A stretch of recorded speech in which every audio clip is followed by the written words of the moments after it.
السلام علیکم ورحمۃ اللہ وبرکاتہ۔ اللہ کا شکر ہے، آج ہمارے ادارہ جامعہ اشرفیہ مبارک پور میں تعطیل کلاں کے بعد تعلیمی سلسلہ دوبارہ شروع ہو رہا ہے۔ آپ کے سامنے جو کتاب ہے اس کا نام ہے اصول الشاشی۔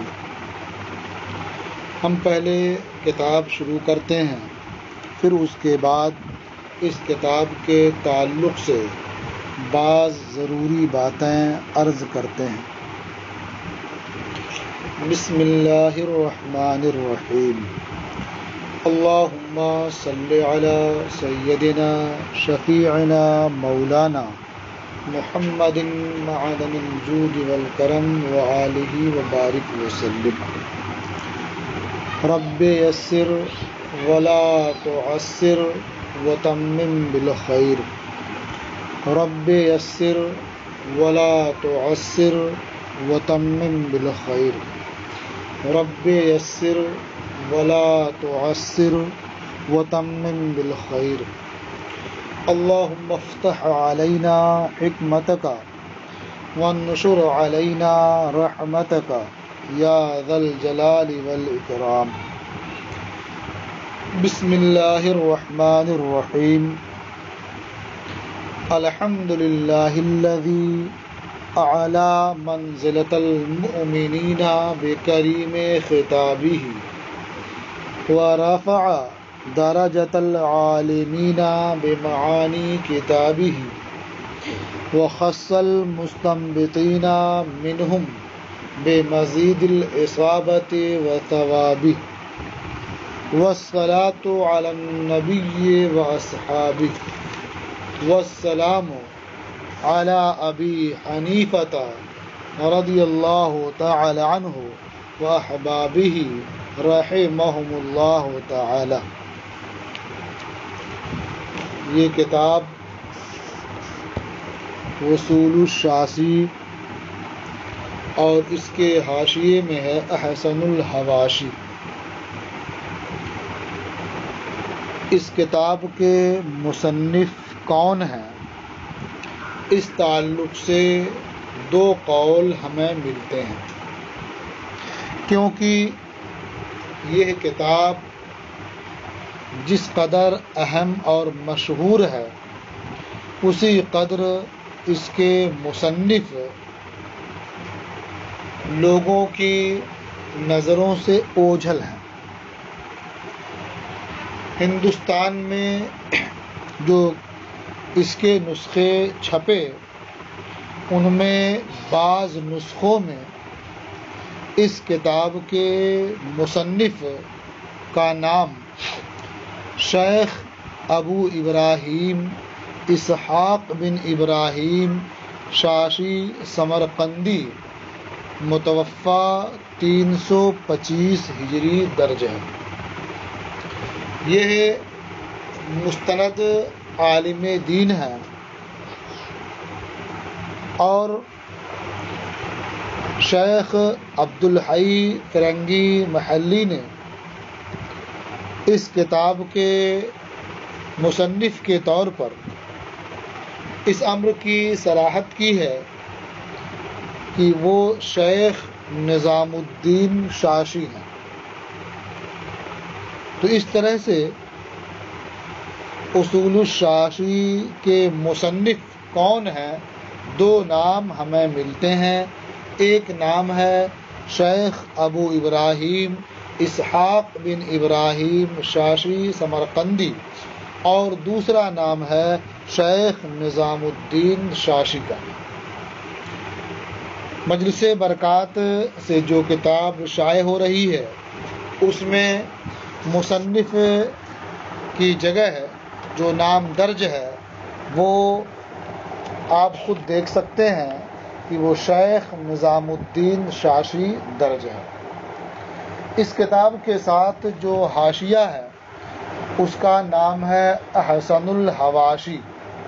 یہ حاشیہ علامہ برکت اللہ فرنگی محلی کا ہے، جو 1296 ہجری میں پیدا ہوئے اور 1343 ہجری میں اس دنیا سے رخصت ہوئے۔ یہ حاشیہ بہت مفید اور بہت بہتر ہے۔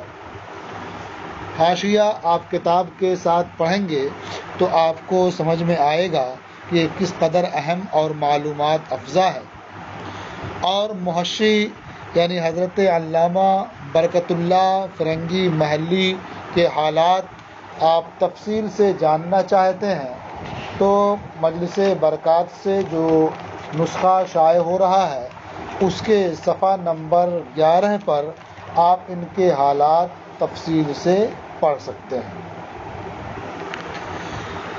یہ کتاب یعنی اصول الشاشی فقہ حنفی کی بہت ہی اہم اور مستند کتاب ہے۔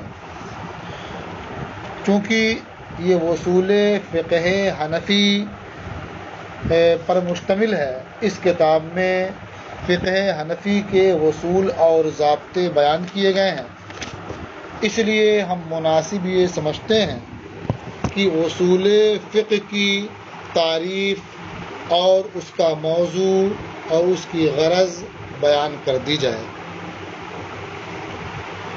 تو اصول فقہ چونکہ مضاف اور مضاف الیہ سے مرکب ہے، اس لیے اصول فقہ کی دو طرح سے تعریف کی جاتی ہے۔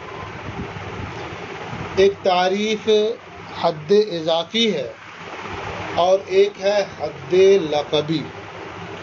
حد اضافی کا مطلب یہ ہوتا ہے کہ یہ مضاف الیہ کا مجموعہ ہے، تو پہلے مضاف کی تعریف کر دی جائے پھر مضاف الیہ کی تعریف کر دی جائے، تو اس طرح سے یہ حد اضافی ہو جاتی ہے۔ مثلا یہ کہا جائے کہ وصول یہ اصل کی جمع ہے، اور اصل کہتے ہیں ما یبتنی علیہ الشیء ابتناء حسیا او عقلیہ، یعنی اصل کہتے ہیں کہ جس پر شے کی بنیاد ہو۔ اب یہ بنیاد حسی طور پر ہو یا عقلی طور پر ہو۔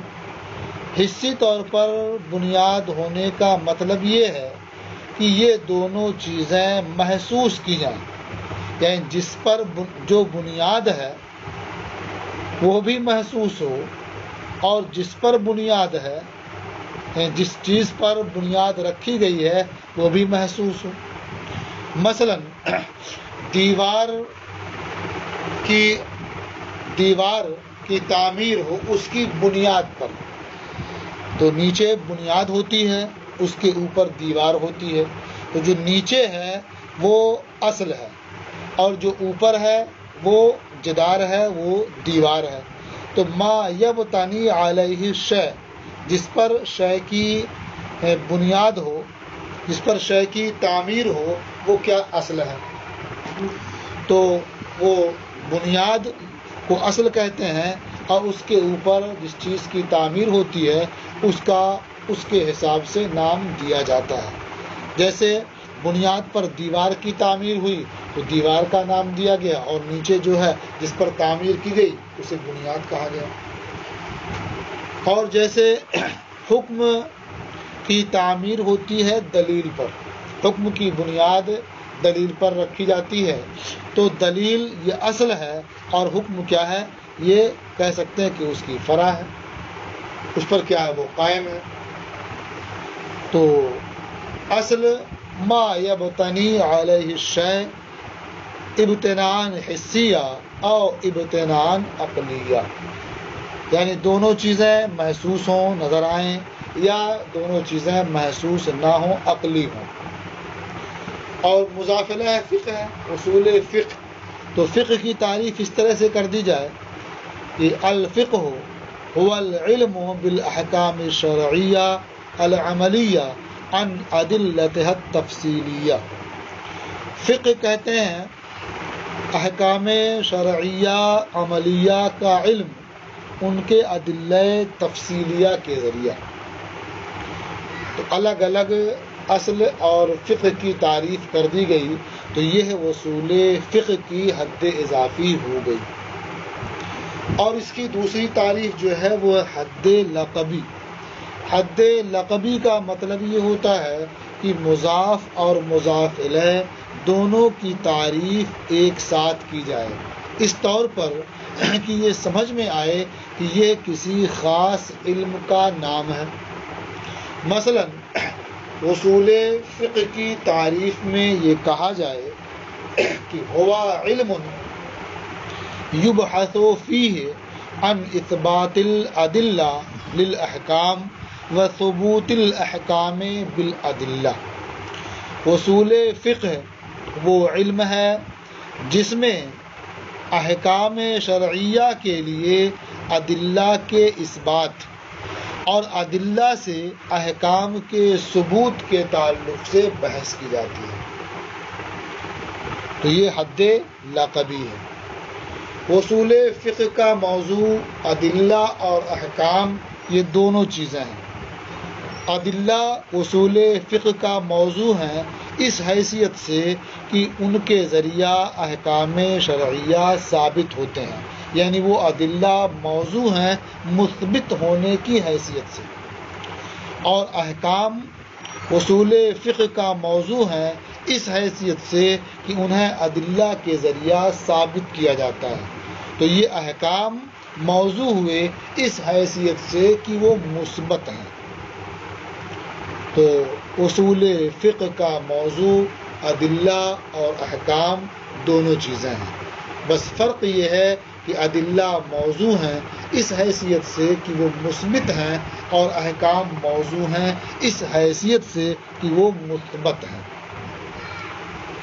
اصول فقہ کی غرض ادلہ اربع یعنی کتاب، سنت، اجماع اور قیاس سے احکام شرعیہ کے استنباط کا ملکہ حاصل کرنا، کہ آدمی کوشش کرے، محنت کرے کہ کتاب و سنت اور اجماع و قیاس سے احکام شرعیہ کے استنباط کا ملکہ حاصل کر لے۔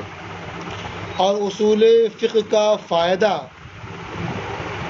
احکام شرعیہ کا صحیح طریقے پر ادلہ اربع سے استنباط کرنا ہے۔ آدمی اصول فقہ پڑھ کر کے اپنے اندر یہ کمال پیدا کر سکتا ہے کہ وہ کتاب و سنت اور اجماع اور قیاس کی روشنی میں احکام شرعیہ کا استنباط کرے۔ اب چونکہ یہ کتاب اصول فقہ سے متعلق ہے، تو آپ نے اصول فقہ کی تعریف اور موضوع، اس کی غرض اور فائدہ سب آپ نے سن لیا۔ ہر مصنف کے کچھ اپنے اصول اور ضابطے ہوتے ہیں، کچھ ان کی اصطلاحات ہوتی ہیں جو اپنی تصنیفات میں وہ ملحوظ رکھتے ہیں۔ تو اس طرح سے اصول الشاسی بھی ایک اہم کتاب ہے، ایک مستند کتاب ہے۔ تو اس کے جو مصنف ہیں یعنی علامہ نظام الدین شاشی ہوں یا ابو ابراہیم اسحاق ابن ابراہیم شاشی ہوں، اس کتاب میں جو چیزیں آپ کو نظر آئیں گی اس پر میں تھوڑی سی روشنی ڈال دیتا ہوں۔ آپ اس کتاب میں جگہ جگہ شیخین یا شیخان کا ذکر سنیں گے۔ تو یہ شیخان یا شیخین سے کیا مراد ہے؟ جہاں بھی اس کتاب میں آپ یہ کلمہ پڑھیں گے تو آپ یہ سمجھ جائیں کہ شیخین سے مراد حضرت امام اعظم ابو حنیفہ اور حضرت امام ابو یوسف رحمہم اللہ ہوتے ہیں۔ اسی طرح سے اس کتاب میں آپ طرفین یا طرفان کا لفظ پڑھیں گے، اس سے مراد حضرت امام اعظم ابو حنیفہ اور حضرت امام محمد رحمہم اللہ ہوتے ہیں۔ صاحبان یا صاحبین کا لفظ آپ پڑھیں گے تو اس سے مراد حضرت امام ابو یوسف اور حضرت امام محمد رحمہم اللہ ہوتے ہیں۔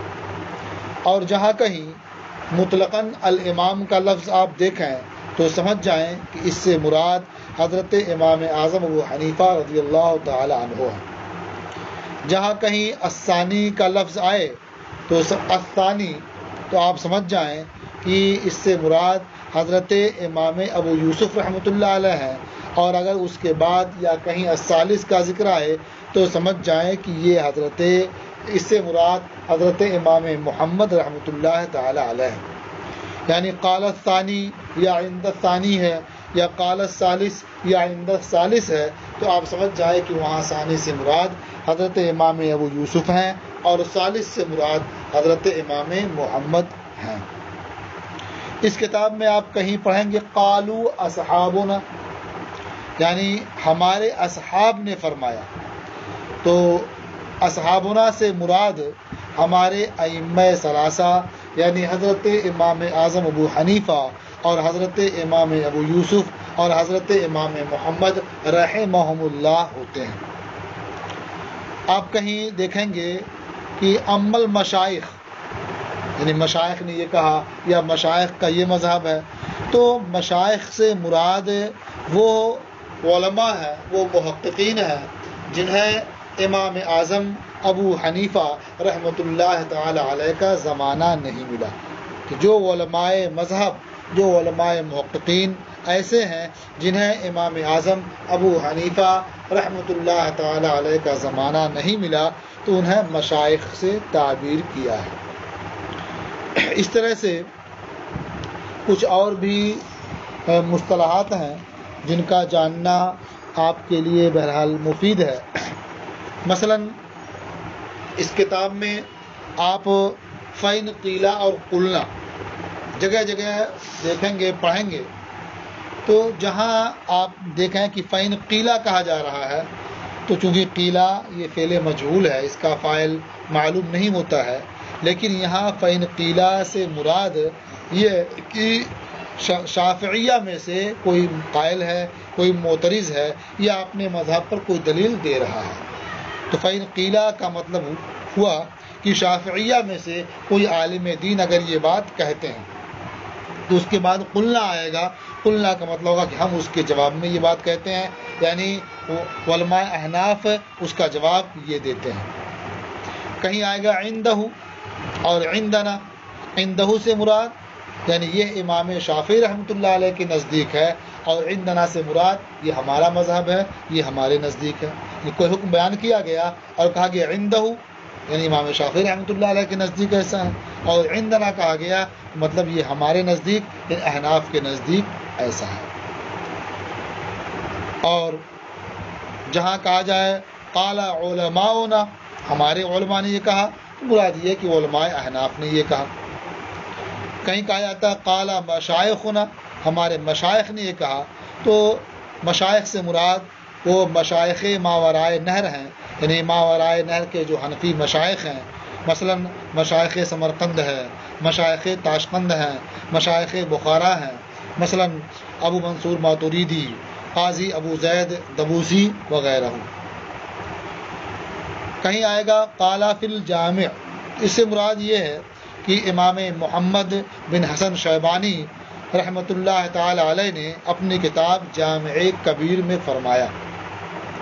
کہیں آتا ہے قلنا جمیعا، ہم سب نے یہ کہا، ہم سب کا مذہب یہ ہے، یعنی احناف اور شوافع سب کا مذہب یہی ہے۔ تو اس طرح سے آپ کلمات کتاب میں پڑھیں گے، تو میں نے شروع میں ان کا ذکر مناسب سمجھا تاکہ جب آپ کے سامنے وہ کلمات آئیں تو آپ کو سمجھنے میں دشواری نہ ہو۔ ویسے اس بات کی کوشش کی جائے گی کہ جب یہ کلمات آئیں تو وہاں بھی ان کا مفہوم واضح کر دیا جائے، لیکن چونکہ بار بار جب یہ کلمات آتے ہیں تو ہر جگہ ان کا ذکر نہیں کیا جا سکتا اور نہ ہی ذکر کرنا مناسب ہوتا ہے، اس لیے آپ ان باتوں کو محفوظ رکھیں تاکہ جب بھی ہم یہ کہیں امام ثانی نے فرمایا، امام ثالث نے فرمایا، تو آپ سمجھ جائیں کس امام نے فرمایا۔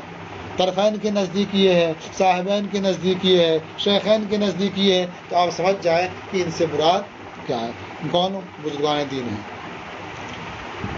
تو یہ کچھ ضروری باتیں تھیں جو آج ہم نے آپ کے سامنے رکھ دی ہیں. اب باضابطہ کتاب انشاءاللہ تعالی آپ کل سے پڑھیں گے.